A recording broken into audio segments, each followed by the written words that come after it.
الله من الشيطان الرجيم. بسم الله الرحمن الرحيم.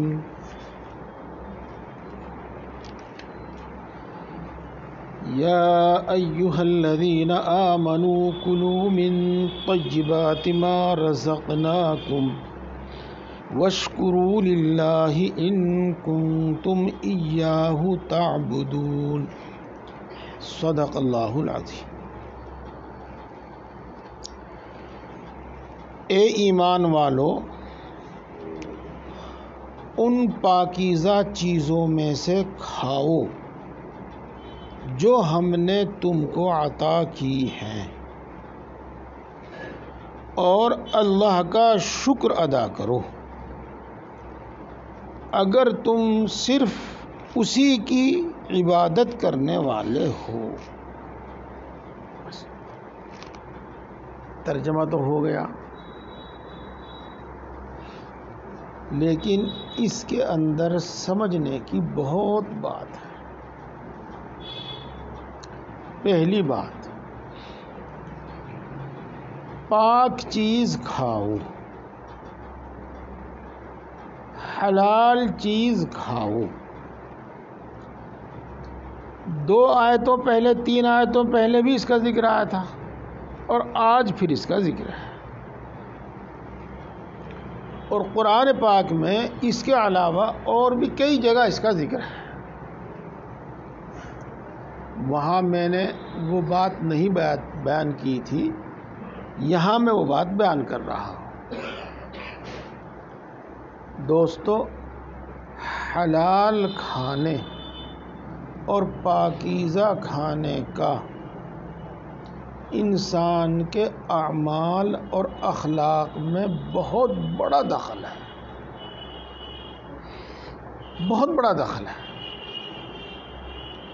اسی لیے اللہ تبارک و تعالی نے حلال اور حرام کی تفصیل قرآن پاک میں بہت تفصیل کے ساتھ بیان کی ہے، اور حدیث پاک میں حلال اور حرام کو خوب کھول کھول کر بیان کیا گیا ہے. اور جو مسائل کی کتابیں ہیں، جن کو فقہ کی کتاب کہا جاتا ہے، یہ الفاظ میں جان بوجھ کر اس لیے استعمال کرتا ہوں تاکہ آپ کو بھی یاد ہو جائیں، آپ بھی الفاذ استعمال کریں، بولیں. اور اگر آپ بول بھی نہیں سکتے تو کم از کم جو شخص یہ الفاظ بولے آپ اس کا مطلب سمجھ جائیں. یعنی مسائل آپ، اور بڑی کتابوں کا تو کیا حوالہ دوں، بہشتی زیور کو اٹھا کے دیکھنا، بس بہشتی زیور کو، اس کے 2 حصوں میں تو 2 حصوں میں سے بھی کم میں ہی نماز، روزہ، حج، زکوٰۃ کا بیان ہے، اور باقی سب بہت وہ حلال اور حرام کا بیان ہے. فقہ کی کتابوں میں، حدیث پاک کی کتابوں میں ان کا بیان بہت تفصیل سے ہے. آخر اللہ رب العزت نے ان سب باتوں کی تفصیل جو بیان کی ہے وہ کس لیے کیا ہے؟ ایک بات تو بالکل آسانی سے سمجھ میں آ جاتی ہے کہ اللہ کے یہاں اس کی بڑی اہمیت ہے، جبکہ ہمارا یہاں اس کا بالکل برعکس الٹا معاملہ ہو گیا. ہمارے یہاں اس کی کوئی اہمیت نہیں. ہمارے یہاں اہمیت کس چیز کی ہے؟ نمبر 1 تو کھانے میں مزہ آوے، اور نمبر 2 آسانی سے حاصل ہو جاوے، حاصل کرنے میں کوئی مشقت نہ ہو. نمبر 3 دیکھنے والوں میں ہماری بڑائی ہو جاوے. بھائی وہ تو وہ کولڈ ڈرنک پینے والا جی، وہ تو کھانے کے ساتھ بھی چلے جی. بس یہ 3 چیزوں پر ہماری نظر ہوتی ہے. دوستو، جتنی بات میں نے آپ کو بتائی اس سے آپ بہت کچھ سمجھے ہوں گے، اور میں بہت کچھ سمجھانے کے واسطے آپ کو صرف ایک واقعہ بتاتا ہوں. حضرت مولانا یعقوب صاحب دارالعلوم دیوبند کے پرانے استادوں میں سے صدر المدرسین، جس کو آپ ہیڈ ماسٹر کہہ سکتے ہیں، ہیڈ ماسٹر صدر المدرسین کا مفہوم ادا نہیں کرتا۔ حضرت مولانا اشرف علی صاحب تھانوی نور اللہ مرقدہ کے خاص استادوں میں سے ہیں۔ حضرت اقدس تھانوی نور اللہ مرقدہ حضرت مولانا یعقوب صاحب رحمۃ اللہ علیہ کا بیان کیا ہوا ایک واقعہ بیان کیا کرتے تھے، اور میں بھی اس کو کثرت سے بیان کرتا ہوں۔ اللہ مجھے بھی اور آپ کو بھی توفیق عطا فرما۔ وہ واقعہ یہ ہے کہ دیوبند میں ایک بڑے میاں تھے جن کا گزارا صرف جنگل سے گھاس کھود کر بستی میں آ کر بیچنے پر ہی تھا، اور کوئی دوسری آمدنی نہیں تھی، اور کوئی دوسرا آمدنی کا ذریعہ نہیں تھا۔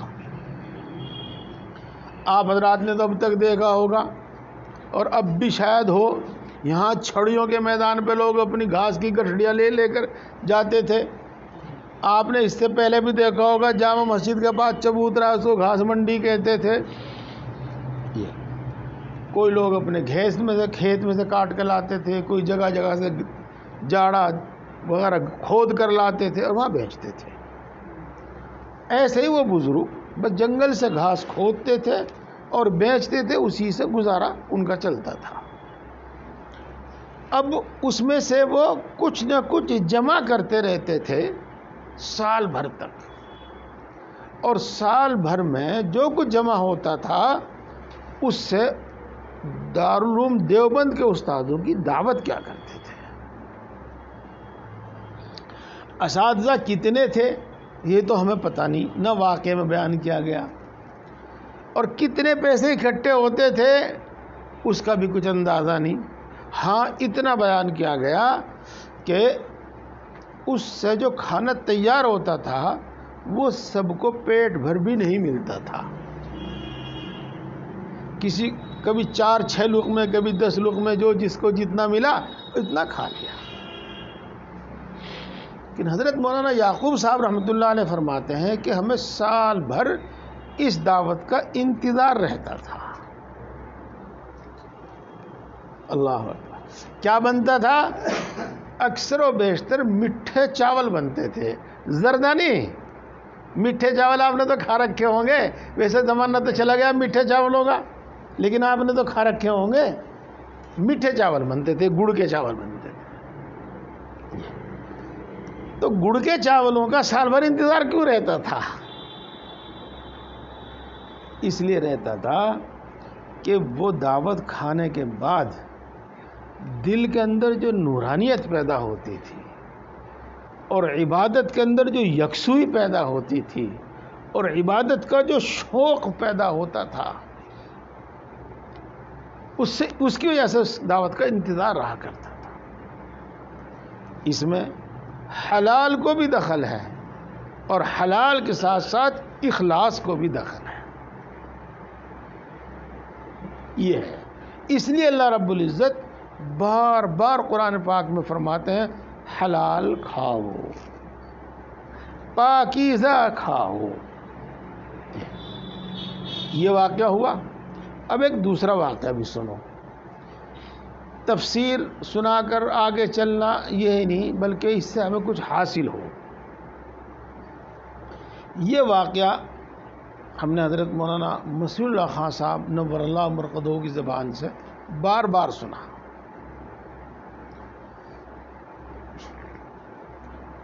حضرت شیخ عبد القادر جیلانی رحمۃ اللہ علیہ چلے کے لیے یکسوئی اختیار کر کے بیٹھ گئے۔ چلہ کیا ہوتا تھا؟ چلہ کشی، چلہ کشی۔ آج بھی آپ خانقاہوں میں جاتے ہوں گے تو بہت جگہ آپ کو بتایا جاتا ہوگا یہ چلہ کشی کا کمرہ ہے جی۔ تو چلہ کشی کیا تھی؟ چلہ کشی یہ تھی کہ تمام کاموں سے، بکھیڑوں سے یکسو ہو کر 40 دن تک صرف اللہ کی عبادت ہی کیا کرتے تھے، اللہ ہی کیا کرتے تھے، اور اس میں کثرت سے کوئی وظیفہ ذکر کیا کرتے تھے۔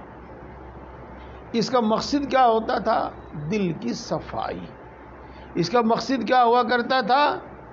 وہی جس کا بھی آپ نے ذکر سنا، دل کے اندر انوار و انوار، دل کی صفائی، طاعت عبادت کا شوق، گناہوں سے نفرت وغیرہ. یہ تو شیخ عبد القادر جیلانی رحمۃ اللہ علیہ نے پورا چلہ کیا، لیکن اس کے کوئی اثرات ظاہر نہیں ہوئے. یہ واعظ نہیں ہے بلکہ تفسیر ہے، اس لیے میں بہت حد کے اندر رہتا ہوں. ہاں، صرف نماز ہی مقصود نہیں، بلکہ نماز کی طرح پڑھو جب اس کے فائدے ظاہر ہوں گے. صرف روزہ ہی مقصود نہیں، بلکہ روزہ روزے کی طرح رکھو جب اس کے فائدے ظاہر ہوں گے. صرف لوگوں میں روپیہ تقسیم کر دینا یہ مقصود نہیں ہے، بلکہ زکوٰۃ ادا کرو زکوٰۃ ادا کرنے کی طرح، تب اس کے فائدے ظاہر ہوں گے. اسی طریقے سے سمجھ لیے تمام باتوں. خیر، کوئی ظاہر نہیں ہوا. اب انہوں نے غور کیا کہ آخر کیا وجہ ہوئی، ایسا کیوں ہوا. وہ اس نتیجے پر پہنچے غور کرنے کے بعد کہ اور تو کوئی کمی نہیں، بات صرف یہ ہو سکتی ہے کہ میں نے کبھی نہ کبھی حرام کھایا ہے، اور اس حرام کھانے کی وجہ سے یہ اثر ظاہر نہیں ہوا.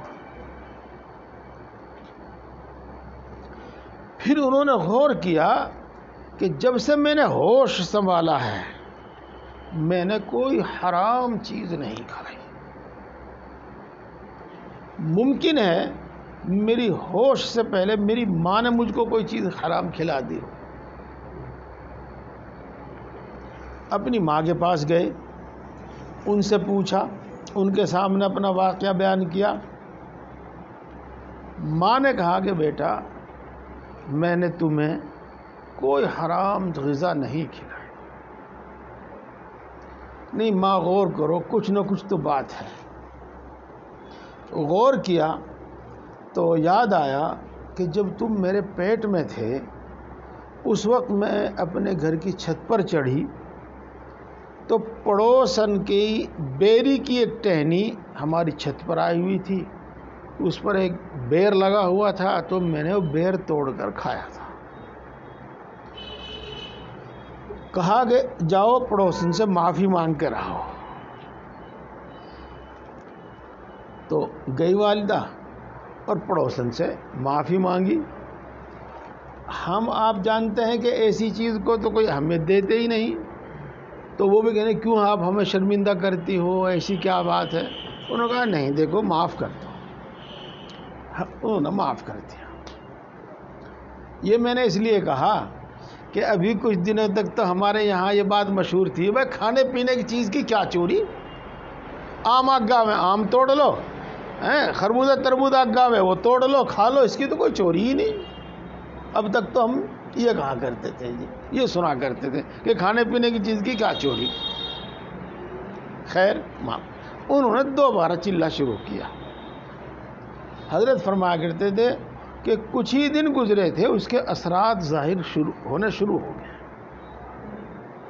دیکھو دوستو، یہ واقعہ میں سناتا ہوں اور سناؤں گا، لیکن آپ الجھ جاؤ گے، اس لیے میں آپ کی رہنمائی بھی کروں گا. ہم اتنے متقی نہیں بن سکتے تو کم از کم جو صاف صاف حرام ہے اس کو تو چھوڑ دیں. اور اگر ہم جو بالکل کھلے طور پر حرام ہے اس کو چھوڑ دیں گے تو رفتہ رفتہ انشاءاللہ اسی درجے کا تقویٰ ہمارے اندر آ بھی جائے گا. یہ کوئی مشکل نہیں ہے، ہمارے اور آپ کے لیے مشکل ہے لیکن کرنے والوں کے لیے مشکل نہیں. یہ ہے وہ حرام کا اثر. اب آپ کو وہ حدیث پاک بھی سمجھ میں آ جائے گی جو آپ نے کثرت سے سنی ہوگی. اس میں سے ایک حدیث میں سنا دوں کہ بعض لوگ سفر میں ہوتے ہیں اور بکھرے ہوئے بالوں والے ہوتے ہیں اور ہاتھ اٹھا کر اللہ سے دعا مانگتے ہیں اور اللہ ان کی ایک نہیں سنتا. سفر میں ہونے سے بھی دعا قبول ہوتی ہے، اور جس کے بال بکھرے ہوئے یعنی پریشان حال، تنگ دست پریشان حال، ایسے شخص کی بھی دعا قبول ہوتی ہے، لیکن اس کے باوجود اس شخص کی دعا قبول نہیں ہوتی۔ پھر حدیث پاک میں کہ کھانا حرام، پہننا حرام، تو اللہ اس کی دعا کیسے قبول کرے گا؟ تو دوستو اس واسطے سب سے پہلی بات یہی ہے کہ اس بات کا تہیہ کریں کہ حلال کھانا ہے اور اپنی اولاد کو حلال کھلانا ہے۔ جس کا آج کل ہم کو کثرت سے شکوہ ہے، اولاد نافرمان ہیں جی، بہت سمجھاویں جی مانتے نہیں، نماز نہیں پڑھتے، قرآن نہیں کھول کے دیکھتے، بھائی موبائل سے باز نہیں آتے، فلم دیکھیں، اور تو اور اللہ معاف کرے، یہ میں نے کہنا نہیں چاہیے لیکن کہہ ہی دوں، چونکہ کہیں بغیر کام نہیں چلنے کا، بس لڑکیوں کے پیچھے پھرے ہیں، بس مانتے نہیں جی۔ اس میں جہاں اور چیزوں کا دخل ہے اس میں حرام کا بھی دخل ہے۔ اب حرام کا مطلب وہی مت سمجھنا کہ بھئی کسی کا حق دبا کر، حق چھین کر کھلا دیا، نہیں، حرام میں اور بھی چیز داخل ہے۔ میں اس کے بارے میں کہہ دوں، فتویٰ نہیں دیتا، اور آپ کو بھی میں فتویٰ کے لیے کہتا، ہاں تقوی کے تحت عمل کرنے کے لیے مشورہ دیتا ہوں۔ مشہور ہے یہ جو کولڈ ڈرنک آتی ہیں، ان میں سور کی چربی کا استعمال ہوتا ہے تقریباً سبھی میں، اور اس کی وجہ بتاتے ہیں لوگ کہ اس کی وجہ سے یہ مدت تک محفوظ رہتی ہے، خراب نہیں ہوتی اس کے استعمال سے۔ ٹھیک، اس کے حرام ہونے کا، ناپاک ہونے کا فتویٰ نہیں دیں گے، اس میں تو کچھ ہے، رکاوٹیں ہیں ہمارے لیے فتویٰ دینے میں تو، لیکن بہرحال احتیاط ہمیں برت لینی چاہیے۔ جب وہ ہمارے اندر جاوے گی، ہمارے بچوں کے اندر جاوے گی، تو وہ اپنا اثر دکھاوے گی۔ اسی طریقے سے ایک غذا ہے جو بڑے مزے لے کر کھائی جاتی ہے، وہ سنیاسی ہونا، کیا پکا ہے، چاؤمین کہیں اسے، ہاں وہ بڑے مزے لے کے کھاتے ہیں لوگ ان کو جی۔ میرے جاننے والے خود پہلے اس کام کو کرتے تھے، لیکن جب ان کو پتہ چلا انہوں نے چھوڑ دیا۔ بس سور کی ہڈی کا استعمال ہوتا ہے، جو مسالے وغیرہ اس میں پڑتے ہیں ان میں سور کی ہڈی کا استعمال ہوتا ہے۔ یہ اسی طریقے سے، اور آج تو نیٹ پر سرچ کیا جا سکتا ہے، آسانی سے معلوم ہو جاوے گا کون کون سی چیزیں ہیں جن میں سور کی چربی کا استعمال ہوتا ہے۔ تو یہ ناپاک چیزیں ہیں، حرام چیزیں ہیں جو ہمارے اندر جا رہی ہیں، ہماری اولاد کے اندر جا رہی ہیں۔ ان سے کیا؟ اللہ کی طاعت اور عبادت سے نفرت، گناہوں کی طرف رغبت، یہ ان کا اثر، ان کا ایک اثر یہ ہے۔ بس اتنا ہی مجھے امید ہے کہ آپ کے لیے کافی ہوگا، اور میں آیت شریفہ پھر پڑھوں، اے ایمان والو، ان چیزوں میں سے جو ہم نے تم کو عطا کی ہیں پاکیزہ چیز کھاؤ، حلال اور پاک چیز کھاؤ، اور اللہ کا شکر ادا کرو۔ پہلے تو یہ سمجھو آپ کہ شکر کہتے کس کو ہیں؟ شکر کا مطلب یہ ہوتا ہے چیز بلا استحقاق کے، میں مستحق نہیں ہوں اس کا، بلا استحقاق کے اللہ تبارک و تعالیٰ نے مجھے عطا فرمائی ہے۔ دل سے آدمی یہ جانے یہ میری محنت قابلیت کا اثر نہیں، یہ میرے ہنر، میری عقل مندی کا اثر نہیں، بلکہ حقیقت میں یہ اللہ نے مجھے عطا کی ہے۔ ایک تو دل سے بات، دوسری ہے کہ اس چیز کو کھا پی کر اگر وہ کھانے پینے کی ہے اور اگر وہ پہننے کی ہے، استعمال کی ہے، تو اللہ کی نافرمانی میں استعمال نہ کرے اس کو۔ اللہ کی نافرمانی میں استعمال کرتا ہے تو شکر گزاری نہیں، اور کھا کر اللہ تبارک و تعالیٰ کی طرف سے اس کو نہیں سمجھتا تو شکر گزاری نہیں ہے۔ میں اس کی ایک مثال دیتا ہوں آپ کو۔ مثال کے طور پر آپ نے کہا جی مول صاحب آپ کی ٹوپی تو مجھے بڑی اچھی لگ رہی، چلو جی بہت اچھا، یہ لو آپ کے لیے ہدیہ ہے، آپ اڑا کرو اس کو۔ یہ اگر میں یہ ٹوپی آپ کے سر پہ دیکھوں گا تو مجھے بھی خوشی ہوگی، مجھے بھی اچھا لگے گا، اور اگر آپ اس میں ریتا بھر بھر کے کھیل رہے ہو تو، اگر آپ اسے ناک پوچھ رہے ہو تو، اگر اپنے بچوں کی چھچی پوچھ رہے ہو تو پھر مجھے کیسا لگے گا جی؟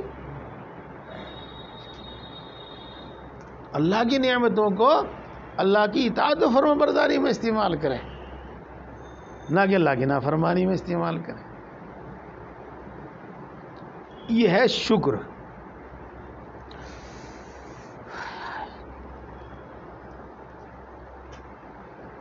ایک حدیث پاک سناتا ہوں، واقعہ کہہ لیجیے گا، حدیث پاک میں باہر کی بات تو سناتا نہیں، یہ تو وہ بات معتبر علماء سے، اپنے اکابر شیخ سے سنی ہوئی ہے۔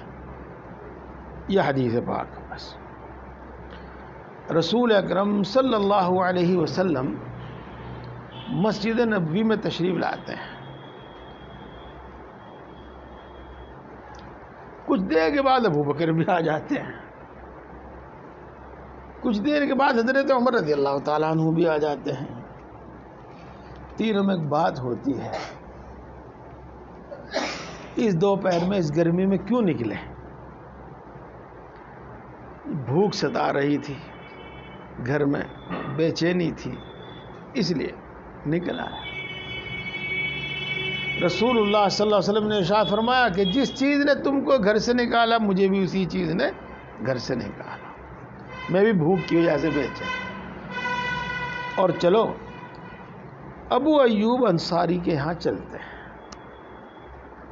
وہ رسول اکرم صلی اللہ علیہ وسلم کے میزبان بھی تھے۔ میزبان کا مطلب سمجھتے ہوں کہ جب ہجرت کر کے تشریف لائے تھے تو انہی کے گھر پر قیام فرمایا تھا کچھ دن، اور وہ حضرت کی بار بار دعوت بھی کرتے رہتے تھے، اپنے یہاں بلاتے بھی رہتے تھے، اور جس سے ایسا بے تکلفی کا تعلق ہو تو وہاں آدمی خود بھی چلا جاتا ہے۔ تو یہ تینوں بزرگ، تینوں حضرات بغیر بلائے آج حضرت ایوب انصاری کے گھر گئے۔ وہاں جا کر اطلاع دی تو اندر سے خبر آئی کہ ابو ایوب تو یہاں موجود نہیں ہے، پاس ہی میں ان کا باغ ہے، وہ وہاں ہے۔ تو وہ تینوں حضرات وہاں چلے گئے۔ تو حضرت ابو ایوب انصاری رضی اللہ تعالیٰ عنہ نے پہلے تو اپنے باغ میں سے کھجور کا ایک پورا خوشہ توڑ کر سامنے رکھ دیا، جس میں کچی بھی تھی، پکی بھی تھی، گدر بھی تھی، سب رکھ دی۔ اور اس کے بعد ایک بکری کا بچہ ذبح کیا، اس کو تیار کیا، کچھ بھونا، کچھ کا گوشت بنایا، روٹی بنائی۔ خیر رسول اکرم صلی اللہ علیہ وسلم نے، آپ کے دونوں ساتھیوں نے کھانا کھایا، کھجور کھائی، بکری کا گوشت، روٹی۔ کئی دن کے بعد ملا ہے تو آپ کو معلوم ہے ہی۔ اب رسول اکرم صلی اللہ علیہ وسلم فرماتے ہیں پکی کھجور، گدر کھجور، ٹھنڈا پانی، بکری کا گوشت، گیہوں کی روٹی، اور پھر فرمایا اے عمر کل قیامت میں ان کے بارے میں بھی سوال ہو کہ تم نے کھا کر کس قدر شکر ادا کیا۔ یہ ہے دوست۔ اور صحیح بات تو یہ ہے میرے بھائیوں کہ اللہ رب العزت ہی ہمیں روزی پہنچاتا ہے، اگر وہ نہ پہنچاوے تو ہم نہیں کھا سکتے۔ دیکھو گیہوں تو کھیت میں پیدا ہوتا ہے نا، تو گیہوں کا دانہ تیار ہونے کے واسطے کتنی چیزوں کی ضرورت ہے، کتنی چیزوں کی ضرورت ہے. زمین کی ضرورت ہے، زمین کو جوتنے کی ضرورت ہے، زمین کو پانی کی ضرورت ہے. اب جتائی میں اور پانی میں کیا کیا چیز استعمال ہوگی؟ ہل استعمال ہوگا، ٹریکٹر استعمال ہوگا. اب ٹریکٹر کے لیے لوہا، اس کو بنانے والا، اس میں پیٹرول ڈیزل جو بھی اس میں چلتا ہے. غرض مختصر کیجئے، ایک گیہوں کا تیار ہونے کے واسطے اتنی مخلوق کام میں لگتی ہے، اتنی مخلوق کام میں لگتی ہے کہ اللہ ہی اس کو نظام کو چلا سکتا ہے، کسی دوسرے کے بس کی بات نہیں ہے. کسی نے بیل پالا، کسی نے گائے پالی، کسی نے درخت لگایا، کسی نے اس کو کاٹا، کسی نے اس کو ہل بنایا، کسی نے اس کو بیچا، کسی نے کھاد اور پانی اور پھر ہوا اور دھوپ. کن کن چیزوں کی ضرورت پڑتی ہے اناج کے تیار ہونے میں، ایک پھل کے تیار ہونے میں. اور ابھی تو اناج تیار ہوا، ابھی تو آٹا پیسے گا. آٹا پیسنے کے لیے کن کن چیزوں کی ضرورت پڑے گی، کتنی مخلوق کی ضرورت پڑے گی. اور پھر پکے گا وہ پکانے میں کن کن چیزوں کی ضرورت پڑے گی، آگ کی، برتن کی، پکانے والے کی. اور پھر وہ برتن تیار ہونے کا، ہم تک پہنچنے کا وہ ایک بڑا سلسلہ ہے. غور کیجیے، جب کہیں جا کر وہ ہمارے ہاتھوں تک پہنچتا ہے، جب ہم اسے کھاتے ہیں. اور کھانے کا مسئلہ تو اپنی جگہ پر ہے. یہ زبان، یہ دانت حلق کے نیچے اتر جاوے، پیٹ میں جا کر ہضم ہو جاوے، ہضم ہونے کے بعد اس کا فضلہ ٹھیک سے نکل جاوے.